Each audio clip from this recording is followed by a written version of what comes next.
Via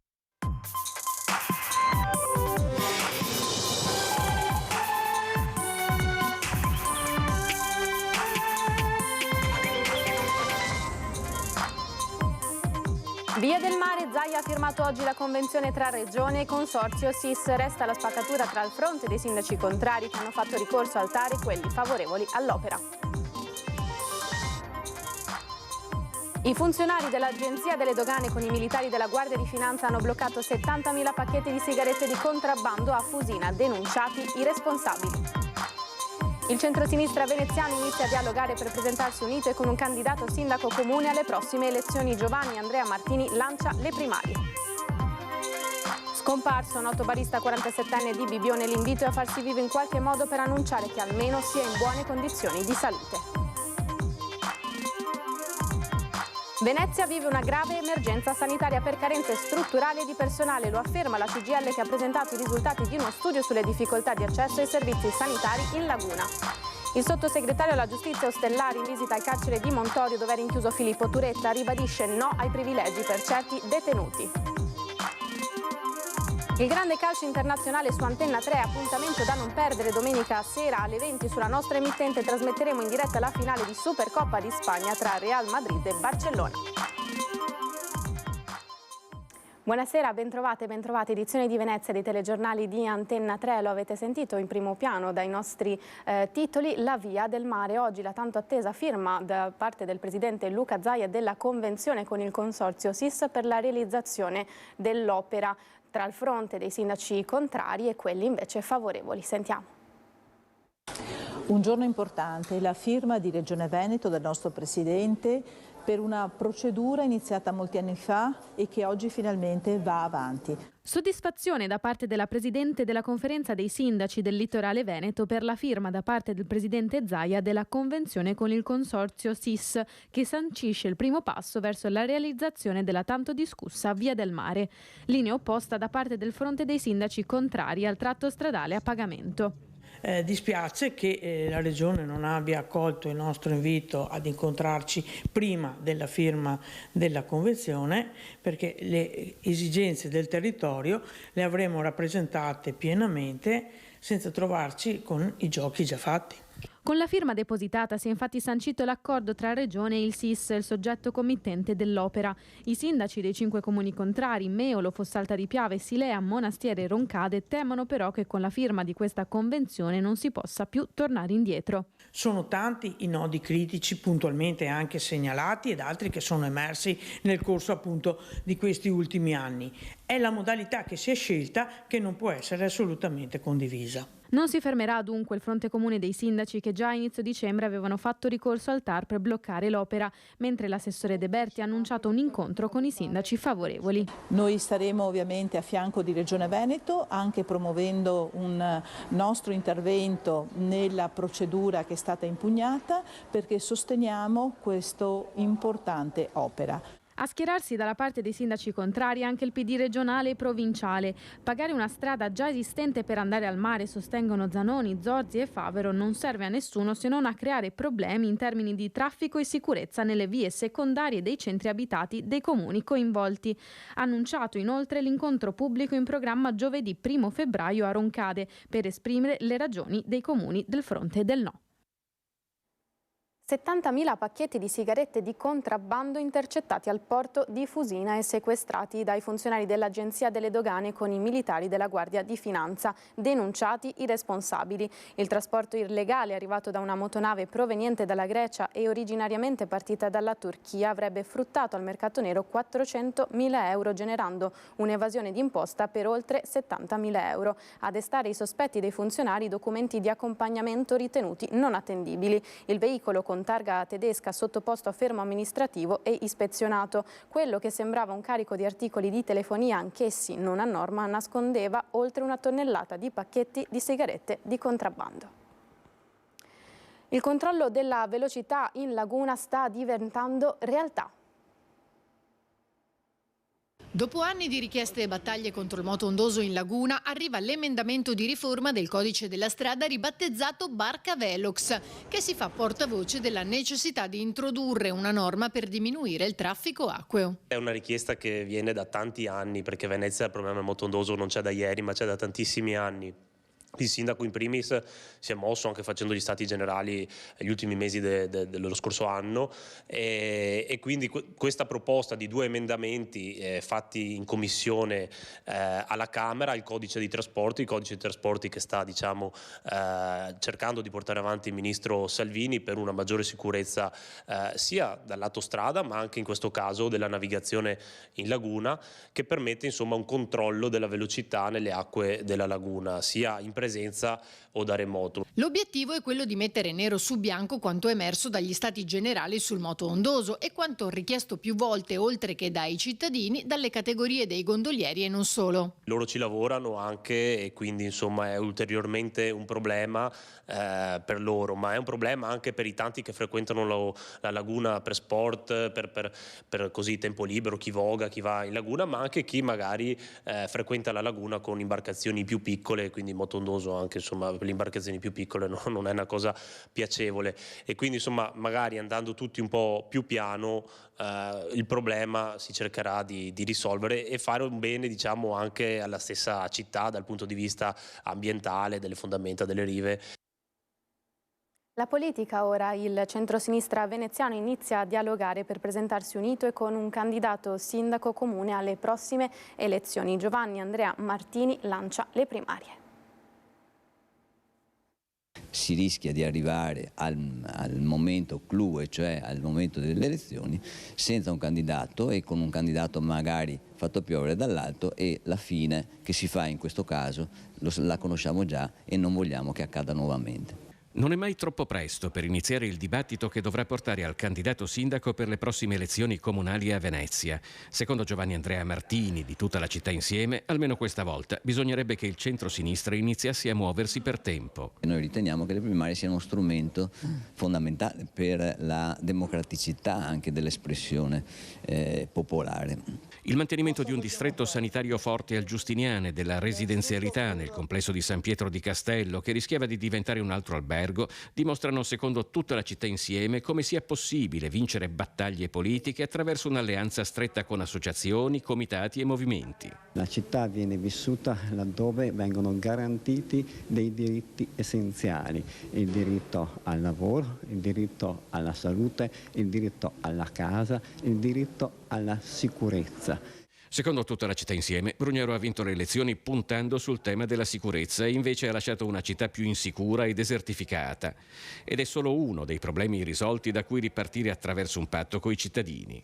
Venezia, che era una delle città esenti per antonomasia, è diventata una delle città più inquinate in Italia. I nostri canali sono diventate delle autostrade senza controlli, non c'è la possibilità di uscire tranquillamente con le barche a remi, ma anche con le barche semplici delle famiglie. I temi del Lido sono 2, in definitiva l'ospedale e anche la viabilità, che sta peggiorando sempre di più per via del turismo che aumenta, per via delle biciclette turistiche che aumentano. La gente un pochino dopo un po' pensa di avere il diritto di ottenere qualcosa senza lotta, invece bisogna andare per strada con cartelli.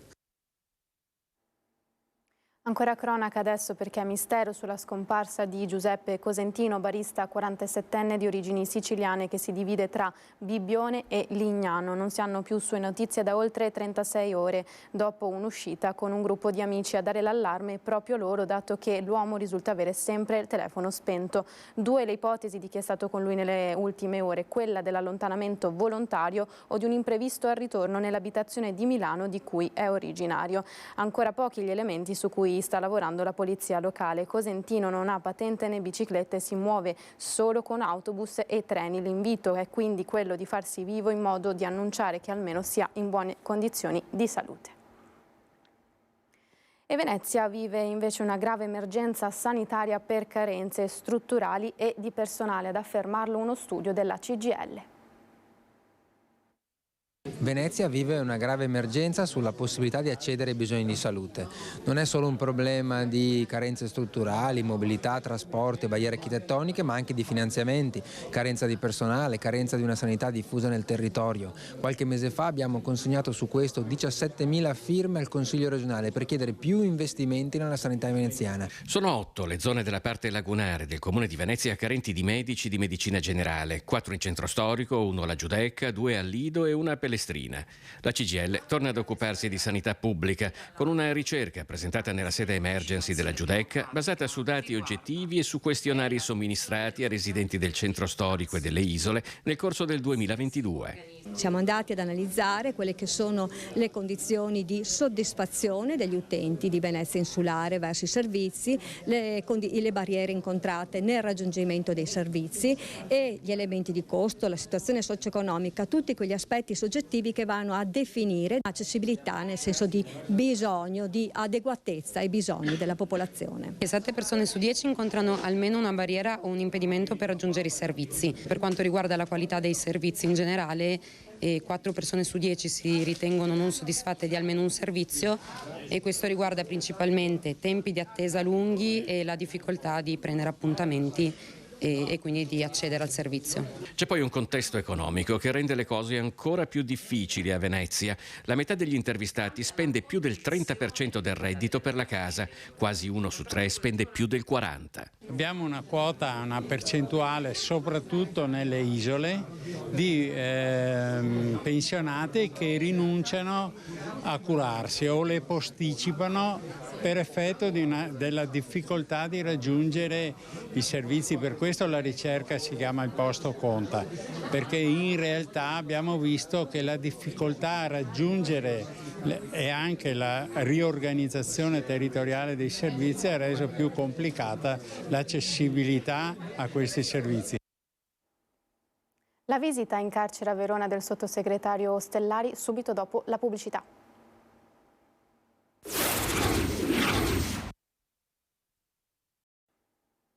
Rieccoci in studio, edizione di Venezia dei telegiornali di Antenna 3, visita in carcere a Verona del sottosegretario alla giustizia Andrea Ostellari, diversi temi sul piatto, dal sovraffollamento ai suicidi. Sulle recenti polemiche per la PlayStation a Filippo Turetta, Ostellari ribadisce: qui nessun trattamento di favore. Parlare oggi di strumenti di PlayStation e quant'altro, insomma, non ci vede noi adesso in prima linea. Non è questo il tema, non è questo il problema. Rispetto di regole, rispetto di esecuzione. Nessun privilegio per nessun detenuto. Ferma così le polemiche sulla PlayStation usata da Filippo Turetta nel carcere di Montorio, nel Veronese. Il sottosegretario alla giustizia Andrea Ostellari in visita all'istituto penitenziario. Diversi i fronti aperti a partire dal sovraffollamento. Anche a Verona, a fronte di una capienza di 335 posti, le persone detenute sono 545. Il problema del sovraffollamento è un problema perché i dati sono in aumento, ma non si risolve con gli svuotacarceri, perché poi le persone che escono con quei provvedimenti ritornano, per il 70% ritornano tutti nel circuito criminale. E si risolvono con nuovi spazi. Pesante il tema dei suicidi. A Padova, a togliersi la vita a inizio settimana, un giovane di 27 anni originario di Chioggia, Stefano Voltorina. A Verona 3 persone non ce l'hanno fatta e 2 ci hanno provato. Per prevenirli la proposta è quella di introdurre un dispositivo salvavita. Abbiamo dato incarico alla nostra direzione presso il DAP di effettuare uno studio capace di verificare se ci sono degli strumenti, dei dispositivi capaci di salvare la vita, di avvertire prima che quel fatto accada. Se riusciamo a fare questo, insomma, daremo un bel messaggio non solo all'Italia intera, ma anche a livello internazionale. La risposta a questa estrema fragilità resta però il lavoro, spiega il sottosegretario. Facciamo un appello alla città, al mondo dell'impresa, che può intervenire, che può essere parte di questo ragionamento, può investire qui dentro perché gli spazi ci sono e può quindi contribuire a questo percorso che è capace di dare beneficio anche alla nostra comunità. Il futuro ovviamente passa anche attraverso un mondo dell'esecuzione della pena a cui stiamo pensando noi per la prima volta dopo decenni a cui non ha pensato nessuno, se non attraverso solo ed esclusivi svuotacarceri. La ministra dell'Università Bernini e il presidente Zaia dovrebbero essere presenti il 2 febbraio alla cerimonia di laurea post mortem di Giulia Cecchettin. Quella laurea in ingegneria biomedica che Giulia Cecchettin doveva ricevere lo scorso 16 novembre, che non ha mai discusso perché uccisa 4 giorni prima dal suo ex fidanzato Filippo Turetta, le verrà conferita con una cerimonia pubblica il prossimo 2 febbraio nell'aula magna del Bo. La data era già stata confermata poco dopo i funerali della studentessa avvenuti lo scorso 5 dicembre. L'organizzazione della cerimonia è iniziata perché all'evento dovrebbero prendere parte anche molte istituzioni. Dovrebbe arrivare a Padova la ministra dell'Università, Anna Maria Bernini. Certa anche la partecipazione del presidente della Regione Veneto, Luca Zaia. Intanto in questi giorni è stata installata nel Dipartimento DEI di Ingegneria che Giulia frequentava un'opera d'arte dell'artista Olga Amendola, un pannello con un celebre verso della canzone di Marinella di De André, vivessi solo un giorno come le rose. La scultura rimarrà 2 settimane vicino alla panchina rossa in memoria di Giulia e di tutte le donne vittime di violenza. A Marcona adesso, dove c'è preoccupazione tra le dipendenti di Tunnal Vale Center appunto di Marcon, che dall'oggi al domani si sono viste recapitare la lettera di licenziamento. Non ce lo aspettavamo minimamente e ci hanno preso completamente in contropiede. La notizia del licenziamento collettivo alla TUN del Vale Center di Marcon è arrivata come una doccia fredda per 4 dipendenti cui è stato comunicato che resteranno a casa da fine maggio. Il periodo di Natale ci stimolavano a raggiungere comunque gli obiettivi prefissati, anche noi dentro il negozio volevamo raggiungerli, ovviamente con l'influenza anche che gira durante il Natale si veniva lo stesso al negozio, sia con la febbre come è successo a me, sia con il raffreddore che continuo ad avere e anche comunque alle mie ragazze si continuava a venire in negozio e a lavorare per il raggiungimento degli obiettivi. Giovani donne, mamme, di cui 3 a tempo indeterminato, con esperienza pluriennale nel settore e con mutui da pagare oltre al resto delle spese. Mi sono impegnata anche a novembre con un impegno bancario insieme al mio compagno importante, tant'è che lui comunque non essendo più in giovane età non ci hanno concesso un mutuo lungo, quindi l'abbiamo fatto anche più breve alzando la rata, e ritrovarmi così dall'oggi col domani, perché è successo proprio dall'oggi col domani a fra 4 mesi non ho più un lavoro, ho una bambina di 1 anno e mezzo, una casa da pagare e tantissime altre spese. Io chiedo di essere ricollocata perché sono sempre stata una lavoratrice onesta, puntuale, precisa e ho sempre svolto il mio lavoro al massimo delle mie possibilità, tant'è che non tanto tempo fa, intorno a dicembre, il mio area manager mi aveva fatto recapitare i suoi complimenti proprio nel mio modo di atteggiarmi e vendere con il cliente, quindi chiedo semplicemente un posto di lavoro. La CISL ha intenzione di chiedere un incontro all'azienda. Adesso parliamo di TUN, ma ne abbiamo vissute altre dove purtroppo, se questo diventerà in futuro il metodo di riorganizzazione aziendale, rischiamo seriamente uno spopolamento dei giovani. A Cassolaro continua la protesta dei residenti contro i tralicci ad alta tensione. A Cassolaro, il giorno dopo il nuovo sopralluogo degli enti proposti per il posizionamento dei nuovi impianti di media ed alta tensione, come emerso dall'ultimo accesso agli atti del Comitato Contro, continua la protesta di residenti e associazioni. Imperterriti ribadiscono il loro no ai 6 nuovi tralicci nell'area verde già vincolata a bosco, per il quale sono già stati stanziati i relativi contributi europei. In quest'area verde attigua alle case è previsto un impianto di trasformazione alta-media tensione che avrà 2 tralicci da 18 metri, una serie di tralicci minori, un fabbricato in cemento armato di 30 metri per 6 di altezza che andrà a posizionarsi a ridosso delle case. Noi come cittadini abbiamo chiesto l'identificazione di un'area e proposto un'area alternativa. Ed eccola l'area alternativa. Si trova lungo l'asse viario che corre verso l'aeroporto di Venezia e l'autostrada 4, direzione Portogruaro, cioè nella parte nord di Cassolaro. È emerso che l'area che indicavamo noi come cittadini non è ritenuta idonea dal committente. Bocciata anche una precedente proposta alternativa, ovvero la cosiddetta Serena immanente, cerchiata in blu in questa cartina. È quella dove, secondo il bilancio del comune, dovrebbe nascere anche una nuova viabilità, con una nuova strada di circa 2 chilometri che da Cassolaro porta verso via Martiri della Libertà. Alternativa che, a detta dei tecnici, essendo più vicina ai centri abitati che necessitano di corrente, sarebbe anche preferibile all'attuale area. Continuano a sostenere che l'area ideale dove posizionare quest'opera è questa qua, a 7 metri dalla prima casa. La protesta continua, con gli animi dei residenti di Cassolaro che si infervorano ora dopo ora. Contestiamo l'opera posizionata qui a ridosso delle case in una zona che è vincolata a bosco, peraltro, quindi è una zona che secondo noi non si presta assolutamente per un'opera impattante così, dove ci sono case a 2 piani e ci sono zone più idonee. Lo sport ora, perché il grande calcio internazionale arriva su Antenna 3, appuntamento da non perdere domenica sera alle 20 sulla nostra emittente. Trasmetteremo in diretta la finale di Supercoppa di Spagna tra Real Madrid e Barcellona, il classico delle sfide calcistiche in Spagna. Talenti e campioni in campo per il meglio del calcio europeo, appuntamento dunque alle 20 domenica su Antenna 3. E con questo è tutto, grazie per essere stati con noi. Ora al meteo vi auguro una buona serata, arrivederci.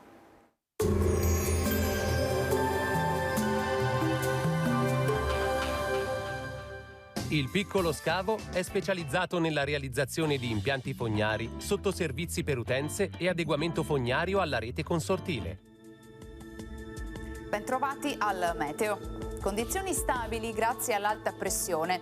L'aria fredda tuttavia mantiene le temperature vicine a valori medi stagionali. Il dettaglio di sabato 13 gennaio. Sul Veneto saranno più probabili e diffuse rispetto ai giorni scorsi le foschie e le nebbie. Possibile una maggiore visibilità sui rilievi. Le temperature saranno in ulteriore lieve calo, minime sotto zero, massime tra 3 e 5 gradi. Spostiamoci ora sul Friuli Venezia Giulia. Anche qui sarà maggiormente soleggiato con cielo sereno o velato. Farà però ancora freddo al mattino con gelate estese. Temperature minime sotto zero, massime sui 4-8 gradi. Infine diamo uno sguardo alla situazione del Trentino Alto Adige. Tanto sole con qualche innocuo addensamento in giornata. Temperature minime tra -4 e -3 gradi, massime sui 6-7 all'incirca. Dal meteo di Antenna 3 per ora è tutto, grazie per l'attenzione. Arrivederci.